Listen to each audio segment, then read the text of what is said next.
శ్రీమాత్రే నమః. అందరికీ కూడాను ఈ విశ్వావసు నామ సంవత్సర శుభాకాంక్షలు, ఉగాది శుభాకాంక్షలు అని కూడా చెప్పుకోవచ్చు. అసలు ఈ ఉగాది అంటే ఏంటి? యుగానికి ఆదిగా ఉన్నటువంటిది యుగాది అంటారు కదా. ఈ ఉగాది అంటే ఏంటి? ఈ ఉగాది యొక్క విశిష్టత ఏంటి? ఈరోజు ఏమేమి చేయాలి? ఉగాది పంచాంగ శ్రవణం ఎందుకు చేయాలి? ఉగాది పచ్చడి ఎందుకు చేయాలి? ఉగాది యొక్క విశిష్టత మొత్తం మనం ఇప్పుడు తెలుసుకోబోతున్నాం. ఈ ఉగాది అంటే ఎలా జరుపుకోవాలి అనే దాని ముందు చూసుకుంటే, ఉగాది అంటే తెలుగింటికి ఒక అద్భుతమైనటువంటి అసలు సిసలైన తెలుగు వారి యొక్క పండుగ అని చెప్పవచ్చు. తొలి పండుగ అన్నిటికంటే కూడా ఈ తొలి పండుగ ఉంటుంది. ఈ పేరు వినగానే ప్రకృతి అంతా కూడా పులకించిపోతుంది. చైత్రమాస శుద్ధ పాడ్యమి నాడు వస్తుంది. ఇది చక్కగా ప్రకృతి పరంగా చూస్తే కొత్త మార్పులు ఉగాది రోజు నుంచే ప్రారంభమవుతాయి. రాలిన ఆకులంతా కూడా చెట్లకంతా రాలిపోయి ఉంటుంది చూసారు, అవన్నీ కూడా చిగురించి కొత్త ఆకులుగా లేత ఆకులుగా ప్రతి దాంట్లోనూ కనబడుతుంది. కోయిల కొత్త సంవత్సరానికి రాగాన్ని ఇస్తున్నట్టుగా ఉంటుంది. మల్లె, మామిడి పిందులు, వేపపూత ఇవన్నీ కూడా చూస్తే ఎక్కడ చూసినా ఇది వచ్చేసి పట్టణంలో కంటే కూడా పల్లెలో చూస్తే చాలా ఆహ్లాదంగా ఉంటుంది. ఆ యొక్క ఇవన్నీ కూడాను ఉత్సాహంగా కోయిల కుహుకారం చాలా అద్భుతంగా ఈ యొక్క నెలలో కూడా వినబడుతుంది అంటారు. పూల పరిమళాలు, మల్లెపూలు, రకరకాలైనటువంటి సుగంధభరితమైనటువంటి పూలంతా కూడా పుష్పించే సమయం ఈ యొక్క ఉగాది సమయంలో. ఈ ఉగాది అంటే తెలుగు సంవత్సరం మొదటి రోజు అని కూడా మనం అంటుంటాం. తెలుగు సంవత్సరం కూడా మొదలవుతుంది. ఇది ఆంధ్రప్రదేశ్, తెలంగాణ, కర్ణాటక మరియు మహారాష్ట్రలో ఉగాది వేడుకలు చాలా గొప్పగా జరుపుకుంటారు. తెలుగు రాష్ట్రాలతో పాటు మహారాష్ట్రలోనూ తెలుగు సంవత్సరాదిని చాలామంది జరుపుకుంటున్నారు. వారి వారి భాషల్లో ఈ ఉగాదిని పిలుచుకుంటారు. ఆంగ్ల సంవత్సరం జనవరి 1 నుండి డిసెంబర్ 31 వరకు ఎలా ఉంటుందో, తెలుగు సంవత్సరం కూడా ఏడాది పేరుతో ప్రారంభమై చైత్రం నుండి పాల్గొన్న వరకు 12 నెలలుగా ఉంటాయన్నమాట. ఇది అప్పుడప్పుడు అధిక మాసాలు వస్తే 13 నెలలుగా కూడా ఈ యొక్క ఉగాది అనేది ఉంటుంది. అసలు ఉగాది ఎందుకు జరుపుకుంటాం? దాని వెనక ఉన్న పురాణ గాథలు ఏమైనా ఎవిడెన్స్ ఉన్నాయా? మనం ప్రమాణంతోనే చెప్తున్నామా?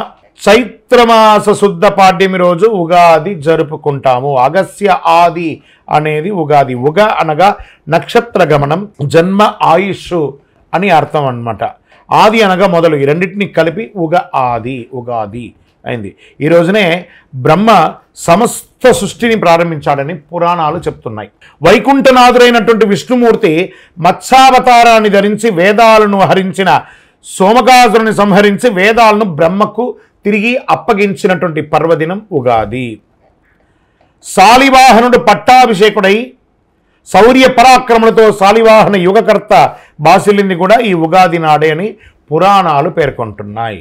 ఈ ఉగాది ఎప్పటి నుంచి జరుపుకుంటున్నాం, ఎంత సమయం దీనికి ఉంది అనేదాన్ని మనం ఇప్పుడు తెలుసుకోబోతున్నాం.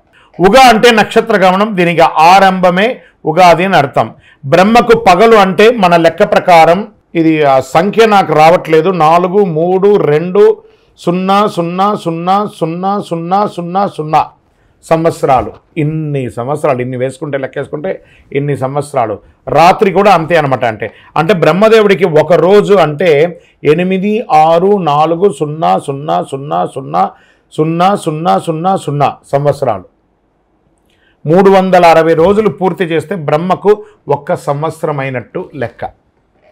3,11,040 కోట్ల సంవత్సరాలు పూర్తి చేస్తే ఒక రోజు కింద లెక్క. ఇప్పుడు నేను చెప్పిన లెక్కలో ఇది వస్తుంది. ఇలా 100 ఏళ్ల బ్రహ్మదేవుని యొక్క ఆయుష్. ఇప్పటి వరకు 6 బ్రహ్మలు సృష్టి కార్యాలు పూర్తి చేశారు. ప్రస్తుతం 7వ బ్రహ్మ ద్వితీయ పరార్థంలో ఉన్నాడంటే ప్రస్తుతం ఆయన వయస్సు 51 సంవత్సరాలు. అంటే ఇంకా చూసుకోండి ఎన్ని లక్షల సంవత్సరాల మనకు జీవితం ఈ యొక్క కలియుగం ఉందో చూసుకోండి. ఇప్పుడు మనం వైవస్వత మన్వంతరం కలియుగంలో ఉన్నాం. మహావిష్ణువు మత్స్యావతారంలో సోమకాసుర రాక్షసుని సంహరించి వేదాలను అప్పగించినటువంటి సంవత్సరంగా చెప్పొచ్చు. శ్రీరాముడు విక్రమాదిత్య శాలివాహనుడు పట్టాభిషేకమైనటువంటి రోజు కూడా ఇదే అని చెప్పొచ్చు. వరాహమిహిరుడు పంచాంగాన్ని జాతికి అంకితం చేసిన ఉగాది రోజే అని కూడా చెప్పచ్చు. తెలుగు సంవత్సరాల్లో మొత్తం 60, వాటిలో ఈ సంవత్సరం విశ్వావసునామ సంవత్సరం 39వ సంవత్సరం. అంతేకాదు ఉగాది నాటికి చెట్లు ఆకులు రాలి కొత్తగా చిగురుస్తాయని కూడా చెప్పుకున్నాం. ఈ సమయంలో ప్రకృతి ఎంతో ఆనందంగా ఉంటుంది. తెలుగు సంప్రదాయంలోనే కాకుండా మరాఠీలు గుడి పావడా అని చేస్తారు, మలయాళీలు విషు అని చెప్తారు, తమిళలో వర్షపరుపు అంటారు, సిక్కులు వైశాఖి అంటారు, బెంగాలీ పాయల్ బైసాక్ అనే పేరుతో ఉగాది జరుపుకోవడం. ప్రతి రాష్ట్రంలోనూ ఉగాది పచ్చడి తయారు చేసుకుంటూ తినడం సహజం వారి వారి సంప్రదాయ ప్రకారం. ఆంధ్రప్రదేశ్ తెలంగాణలో షడ్రుచుల మాదిరిగానే జీవితంలోనూ కష్టసుఖాలను వస్తుంటాయి చెప్పడమే ఉగాది యొక్క విశిష్టత అంటే ఆ పచ్చడి యొక్క విశిష్టత అని చెప్పచ్చు. ఈరోజు చాలామంది సెంటిమెంట్గా భావిస్తారు. తెలుగు సంవత్సరాల మొదటి రోజు కావడంతో ఆ రోజు మంచి పనులు ప్రారంభిస్తారు. ఏడాదంతా సంతోషంగా ఉంటుందని ప్రతి ఒక్కరు కూడా ఈ ఉగాది కోసం ఎదురు చూస్తూ ఉంటారు.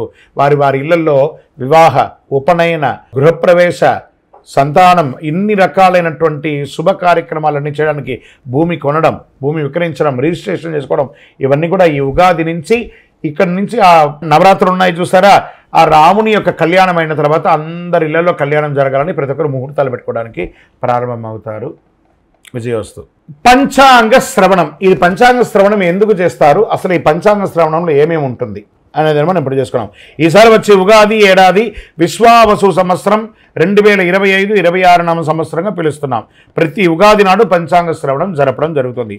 వివిధ రాశుల వారికి ఈ ఏడాది ఫలితాలు ఎలా ఉంటుంది, ప్రత్యేకంగా ఉగాది నాడు పంచాంగాన్ని ఆ రోజు ఉగాది రోజు చేయడం, గ్రహాలు నక్షత్రాలను బట్టి తయారు చేసి ఎవరి నక్షత్రంలో ఎవరి రాశికి ఎలా ఉంటుంది, అనేక రాశుల వారికి సందర్భాల్లో గ్రహాల యొక్క కదలిక ఎలా ఉంటుంది, శని భగవానుడు ఎలా ఉంటాడు, బృహస్పతి ఎలా ఉంటాడు, రాహుకేతువులు ఎలా ఉంటారు, బుధశుక్రులు, ఇలా ఒక్కొక్క గ్రహానికి ఏ విధమైనటువంటి గ్రహాలన్నీ మారి ఆ రాశులకి ఏ విధమైనటువంటి ఇన్ఫ్లుయెన్స్ ఉంటుందని తెలియజేసేది పంచాంగంలో. ఆదాయ వ్యయాలు, రాజపూజ్య అవమానాలు చెప్పడం జరుగుతుంది. కొత్త సంవత్సరం వర్షపాతం ఎప్పుడు ఉంటుంది అని చెప్పబడేది ఆ పంచాంగ శ్రవణంలో ఉంటుంది.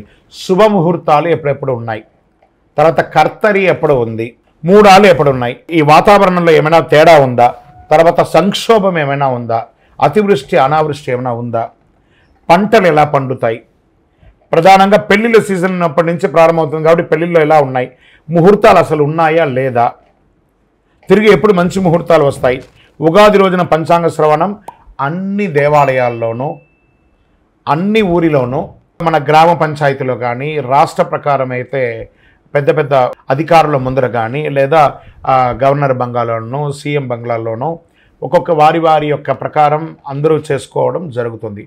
ఇది పల్లె పల్లెలా వాడవాడలా జరుపుకునే ఒక అద్భుతమైనటువంటి పండుగ కాబట్టి ఇది ఉగాది. ఈరోజు పంచాంగ శ్రవణం వినడం వల్ల సంవత్సరం మొత్తంలో తిథివార నక్షత్ర యమగండ దుర్ముహూర్త వర్జ్యాలు మనం తెలుసుకోకపోయినా ఈ ఒక్కరోజు తెలుసుకోవడం వల్ల ఈ సంవత్సరానికి కావలసినట్టు ఉంటుంది. ఈ పంచాంగ శ్రవణం వినడం వల్ల ఆయుక్షేమం అవుతుంది, దీర్ఘాయుష్ పొందుతారు, ఐశ్వర్యాన్ని పొందుతారు. ఏ విధమైనటువంటి ఆటంకాలున్నా మనకు కూడా అనిపిస్తుంది మనం ఏదైనా నిర్ణయించుకోవాలి, ఈ సంవత్సరం ఈ విశ్వావసు నామ సంవత్సరంలో నేను ఏదైనా సాధించాలి అనే దానికి శ్రీకారం చుట్టే ఒక ప్రక్రియ ఉన్న రోజే ఉగాది. కాబట్టి ప్రేక్షక మిత్రులందరూ కూడా మా ఛానల్ ద్వారా చూస్తున్నటువంటి వారు ఇది మీకు నచ్చిందంటే సబ్స్క్రైబ్ చేయండి, లైక్ చేయండి, మీ మిత్రులకు అందరికీ కూడా షేర్ చేయండి. ఉగాది రోజు ఒక్కటి చేస్తే 1000 రెట్లుగా మీకు అనుగ్రహం కూడా వస్తుంది. ఇది మాత్రమే కాదు, మా యొక్క ఛానల్ అభివృద్ధి కోసమే కాదు, మీరు కూడా మంచి విషయాలను తెలుసుకున్నారు, ఒక ఆనందం అనిపిస్తేనే ఇతరులకు షేర్ చేయండి. విజయోస్తు. ఉగాది పండుగ ఎలా జరుపుకోవాలి, ఇవన్నీ పంచాంగ శ్రవణం అని చెప్పేసి ఉగాది పండుగ ఎలా చేయాలి. ఉగాది రోజు సూర్యోదయం కంటే నిద్ర లేవాలి. ముందు చక్కగా తలకు నువ్వుల నూనె పెట్టి అభ్యంగన స్నానం, చక్కగా సూర్యుని ముందర నిలబడుకొని ఒకసారి సూర్య నమస్కారాలు చేసేసుకొని తల స్నానం చేయాలి. నలుగు పిండి పెట్టుకుంటే నలుగు పిండి పెట్టుకొని చేయండి. కొత్త బట్టలు ధరించండి, ఇష్టమైన దేవుడికి పూజించండి. ఇంటికి మామిడి ఆకులు, వేప ఆకులతో చక్కగా తోరణాలు కట్టండి, బంతిపూలతో పూలసరాలతో కట్టండి, ఇష్టమైన దేవుని పూజించండి. ఉగాది పచ్చడి తాగండి. ఆహారం తినడానికంటే ముందు ఉగాది పచ్చడి తాగండి. ఉదయం లేదా సాయంత్రం వీలు చూసుకొని గుడికి వెళ్ళండి. ఉగాది రోజంతా ఆలయంలో పంచాంగ శ్రవణం రకరకాల సమయాల్లో చేస్తుంటారు కాబట్టి పోయి దేవాలయంలో వినడం చాలా మంచిది. ఇంకా మన మాధ్యమం ద్వారా కూడా, ఎందుకంటే అన్ని యొక్క టీవీ ఛానల్స్లోనూ మనం చెప్తున్నాం కాబట్టి మాధ్యమంలో వివిధ రకాలైన ఛానల్స్లో కూడా చెప్తుంటారు, మనం కూడా దాన్ని చెప్తుంటాం. దీన్ని కూడా మీరు చేసుకోవచ్చు. ఉగాది రోజు పంచాంగ శ్రవణం వింటే మంచిది, ఆయుష్కరమని పెద్దలు చెప్పారు. ఇది నిజమా కల్పితమా అనేది పక్కన పెడితే పంచాంగ శ్రవణం అనేది విశ్వాసంతో ముడిపడి ఉన్నది కాబట్టి పంచాంగ శ్రవణం వల్ల విశేష పుణ్యం లభిస్తుంది. మీ పెద్దవాళ్ళకందరికీ నమస్కారం చేయండి. పేద జల్లు వాళ్ళకి అందరికీ బట్టలు కొనియడము, లేదా మజ్జిగ. ఇప్పటి నుంచి వేసవి తాపడం అవుతుంది కాబట్టి చలివేంద్రాలు ఏర్పాటు చేయండి. చలివేంద్రాలు ఏర్పాటు చేసి మంచినీళ్ళు ఏర్పాటు చేయండి, మజ్జిగ ఏర్పాటు చేయండి. పేదవాళ్ళు ఎవరైనా ఉంటే వాళ్ళకి చక్కగా చెప్పులు కొనియండి, గొడుగు కొనియండి. ఇలాంటి సేవా కార్యక్రమాలన్నీ కూడా చేయొచ్చు ఈ ఉగాది రోజు. ఇది మనం చేయవలసినటువంటి పని.